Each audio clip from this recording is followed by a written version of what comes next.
रफ्तार news express के सभी व्यूअर्स को गौरव रावत का नमस्कार। इस वक्त हमारे साथ जुड़े हैं राकेश गुप्ता जी, जो दिल्ली के ब्रह्मपुरी क्षेत्र के निवासी हैं, जिनके मामा जी जो कोरोना से संक्रमित पाए गए हैं, जिन्हें अपने मामा जी का इलाज करवाने में काफी समस्याओं का सामना करना पड़ा।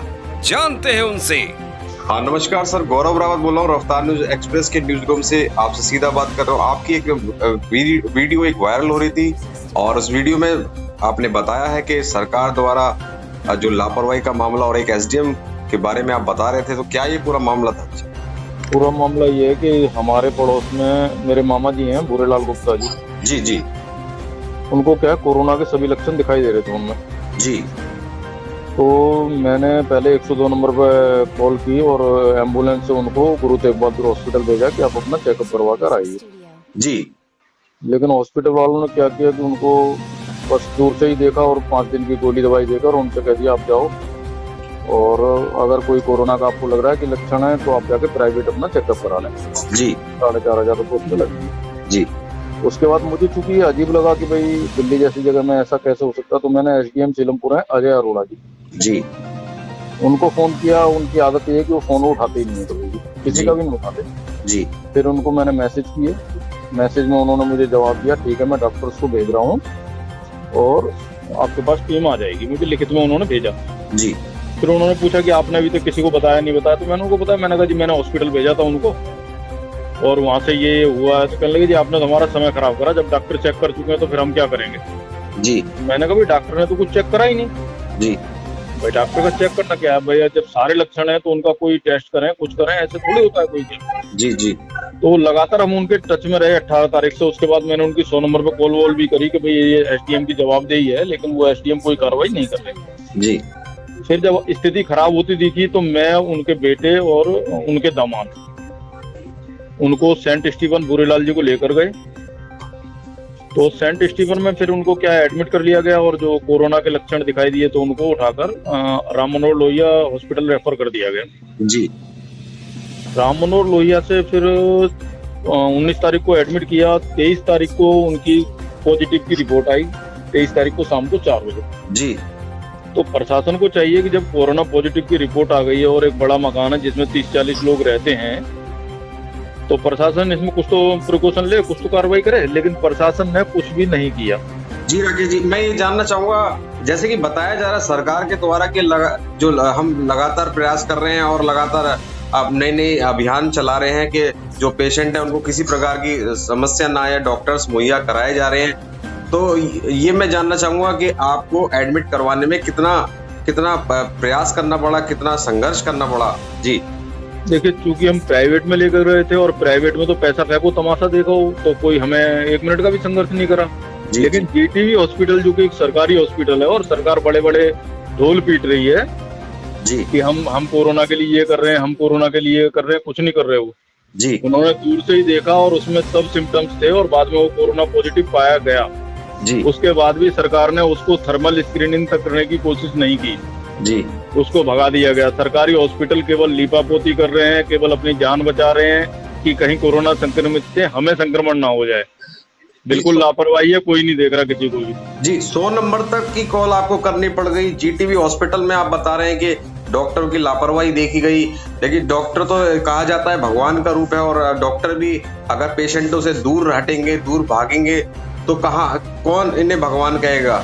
डॉक्टर साहब भगवान का रूप में, बिल्कुल सही बात है, अपनी जान पर खेलकर काम कर रहे हैं। पर हो सकता है उनके पास व्यवस्था ना हो, उनके पास पूरी पीपी किट ना हो या और चीजें हों, उनके दिमाग में भी कुछ इस तरह का पूर्वाग्रह हो कि भाई कोरोना पॉजिटिव के संपर्क में आने से हमारी मौत होगी, इसलिए नहीं कर रहे। बाकी 100% ये है कि डॉक्टर्स लापरवाही कर रहे हैं। और इस मामले में तो सरकार जो बड़े बड़े ढोल पीट रही है कि दिल्ली में 3000 बेड है या 30,000 बेड की व्यवस्था है जी, उस दिन तक 2540 या 50 कोरोना पॉजिटिव थे और इस व्यक्ति भूरेलाल गुप्ता को झज्जर एम्स कोई हॉस्पिटल नया बन रहा है जिसके अंदर ना पंखा है ना कोई और सुविधा है, एक ही लैट्रिन बाथरूम है जिसमें वो सभी कोरोना पॉजिटिव उसको यूज कर रहे हैं। एक ही पानी की टूटी है जिसी से वो लोग नहा रहे हैं और जिसको वो उसी में पानी पी रहे हैं। तो ये तो कोरोना को और फैलेगा, इसमें रुकेगा कहाँ? जी जी। तो दिल्ली सरकार जो ये बड़े बड़े दावे कर रही है कि हमारे पास इतना है वो तो कुछ नहीं है, सब बेकार है। केवल जी। आंकड़ों की बाजीगरी कर रही है सरकार। जी कुछ भी नहीं। जानना चाहेंगे आपसे, जो भूरेलाल जी हैं, जो आपके जो मामा जी हैं, और अब उनकी स्थिति क्या है और किस तरीके से उन्हें ट्रीटमेंट दिया जा रहा है? कोई इसमें कोताही तो बरती नहीं दिखाई दे रही? जी देखिए, जो कुछ बात हो रही है उनसे फोन के आधार पर मेरी हो रही है, तो उनका कहना है केवल उनको सुबह 10 बजे के आसपास एक थोड़ा सा दलिया दे दिया जाता है, जबकि वो ऑलरेडी पहले से शुगर पेशेंट है।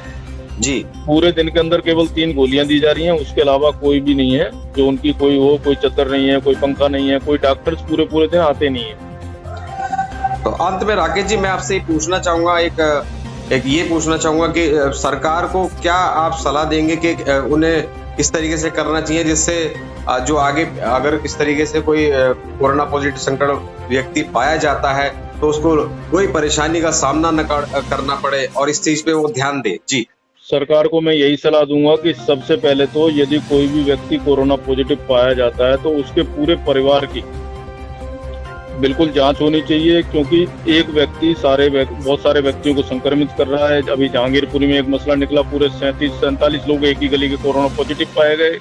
तो सबसे पहला कदम तो सरकार को ये उठाना चाहिए, बेकार ढोल पीटने से ज्यादा अच्छा है कि उन सभी को एकदम क्वारंटीन करे, सख्ती से उसका पालन करवाए। और जिस प्रकार से हमने अपनी गली को आगे बढ़कर लोग बिल्कुल सील करवाया, जी उस तरह से सील करवाए, क्योंकि एक व्यक्ति बहुत सारे लोगों को इन्फेक्टेड करता है। साथ ही साथ सरकार को चाहिए कि समाज में उसको बताए कि ये व्यक्ति कोरोना पॉजिटिव है, इससे दूर रहें। जी क्योंकि जब व्यक्ति को खुद ही नहीं पता कोरोना पॉजिटिव है और उसके बाद अगर उसको पता भी चल जाता तो वो नहीं बताता, मान लो अगर नहीं बताता तो बहुत सारे लोग कोरोना पॉजिटिव होंगे और सरकार इसमें भी कोई काम नहीं करती। हमारे यहाँ 23 तारीख को कोरोना पॉजिटिव पाया गया, उसकी मतलब रिपोर्ट 23 तारीख को आ गई 4 बजे, और 25 तारीख को जबकि मैंने डॉक्टर हर्षवर्धन जी को तक फोन करा जी, और उसके बाद डीएम कौशल जो है हमारे यहाँ के, शशि कौशल जी, उनको बहुत फोन करे।